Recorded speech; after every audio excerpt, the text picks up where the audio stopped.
Don't worry, baby, it's just Kanan performing a jewel store heist. Welcome back to Grand Theft Auto. No, it's Par. Episode 4 is season 3. And Kanan performs a heist this episode. So why not talk about it? We do kick off the episode with Ghost and Tasha talking about their current situation. Of course, the overlap from last episode. Angela's still sorry about the whole gun thing, but for me, it's not Angela's fault. It's Tariq's fault.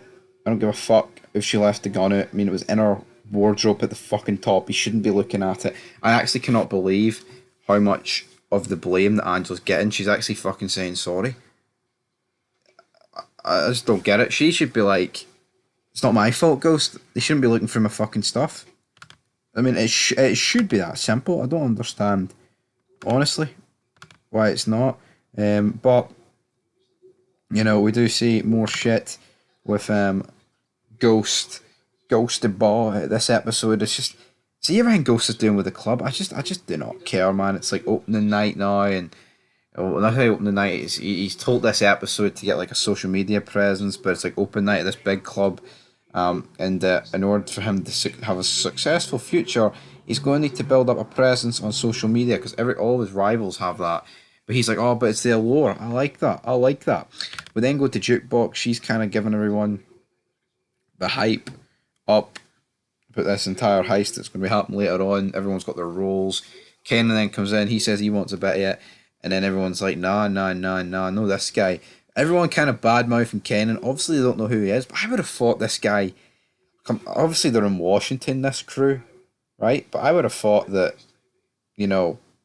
word would have got out about who fucking Kenan is like, but apparently not. Apparently not. But he's then put through the ringer to prove that his hands are capable of holding a gun. And some freaky business goes down. Turns out he is. Ghost then pays for a bit of security. And this guy's weird. He's got a big, massive scar across his face. And the way they shot this scene was weird. They've got like the point of view of that guy sitting and the point of view of Ghost. And this guy looks weird, looks shady. I think something's happening here. Not quite too sure what it is. Tommy then pays a visit to the Chinese, to which the Chinese guy, the son, who's now shaved his head, his fingers cut off, and Tommy actually grabbed his hand, which I thought was not the best of him. But Greg has now found out where Diaz is, and he's going to head out to San Diego to confront them. So that's all working good. We then have a dinner between Paz, Angela, and Ghost. And for this dinner, it's just awkward between the three of them because Ghost and Angela are still canning at each other's throat over the whole Tariq thing. And then Paz just doesn't like Ghost and in turn is very hostile towards Angela here. Yeah, not the greatest dinner, not the easiest dinner scene to watch, but the main talking point is the heist. Kanan and the crew bust in, they rob the place, put in all half the shit into the duffel bags, but they didn't actually steal an awful lot. Now Kanan takes the big man, the kid for like the introduction last episode, and he tells Kanan to stop being rough. He opens the safe, gives Kanan the stuff, and then Kanan drops him. And of course, Kanan, will literally kill anyone. He's killed his own son. So this shouldn't be a surprise that he dropped him, but especially after this guy disrespected him. I'm really not surprised here. Really not surprised in the slightest. So for me, yeah, not surprised here.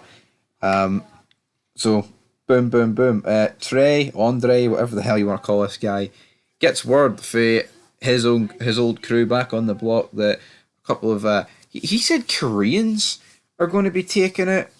Tommy, but I'm pretty sure they're Chinese.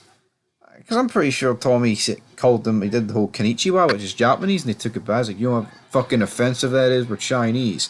So, who really knows what's happening here, but yeah, not looking good. And it looks like Tommy is going to be wiped out at a church where they've got a corrupt priest on hand. This priest has, got a hand in the drug trade as well. And then Greg turns up in San Diego, and we see Diaz for the first time in a good bit. We haven't seen Diaz since fucking. We haven't seen Diaz in a while. When was the last time we actually seen Diaz? We haven't seen him this season. This is the first time I've seen him here. Greg lays it on thick to Diaz, says his family's not safe and that he's got word that Lobos has sent people after him. So this is going to be interesting to see whether or not Diaz actually turns rat. It looks like that's the direction we're going. It's just weird because in season Diaz was built up pretty big, and I thought the fact that Ghost kept him alive made me think that there's big stuff for this guy to do. But now it looks like he's probably going to get killed in the next couple of episodes via Ghost, because Ghost finds out that he's going to rat in the whole organisation. Angela's going to find that out, probably tell Ghost, and then something's going to happen with that regard. But yeah, Greg is back on the task force, him and Angela on the same team. Sacked kind of notices the friction here, but surely can he not put two and two together that there's more to it than just this case? Like, honestly, man. Tasha finds out that Holly is in fact pregnant, and you know, you've also got Tommy talking to Tariq. He kind of badmouths Ghost, but then ends it with, but there's one thing I know about Ghost, he loves the hell out of you, kid. So yeah, put Ghost over a wee bit in the end.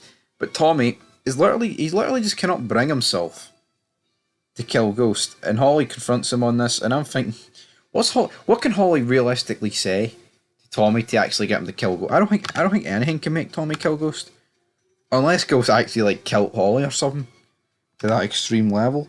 I think I would probably say that's the only level. Tommy then goes to visit the priest, gets the payment, heads outside, and then he is the victim of a drive-by. He gets absolutely lit up with KG9s. He gets hit in the arm. The car gets absolutely sprayed. And then I'm thinking, I know Tommy doesn't die, so I was thinking, what's going to happen here? And then what happens? A Ghost comes out of nowhere. Akimbo starts firing into the car. I think he gets two of them out the four that were in it. And then as Tommy gets up, he sees a figure leaving the scene, and it was Ghost. But the funny thing is, the security guard at Truth was actually there, and I believe he's the one that actually took Ghost to the scene, which is intriguing. So yeah, absolutely mental. But the Chinese guy's son, he was there. Obviously, he's got a bit of beef with Tommy. He is now dead. So who knows? Ghost then he goes back to his own crew. Tommy returns home to Holly. He's got his shot. She's like, Randy, we'll get you medicine and all that good stuff. We have Kanan talking to Jukebox. Looks like he's going to go back to New York and get revenge. But that's the thing. I don't know. Kanan's probably going to... I don't think Kanan's going to die at the end of this season, but I'd be shocked if he made it past season 4, because realistically, all the guys got left is like regrouping and going after Ghost. I actually think it would have been a way more interesting dynamic with Kanan and Tommy running the streets with Ghost in like Kanan's situation, but obviously with Ghost having kids, it's hard to kind of do that in the whole storyline with him and Angela. But for me, that's probably what I would have done. But then at the end, Holly goes to the Jamaicans and she puts out a hit on Ghost. Damn. Because Tommy thinks it was Lobos that went after him. Turns out it was, the Chinese. Even though I'm kind of confused now whether it's the Chinese or the Koreans, but who really knows? So yeah, will this hit go ahead?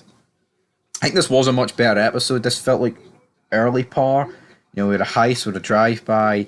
I'm going to give this episode a 7 out of 10.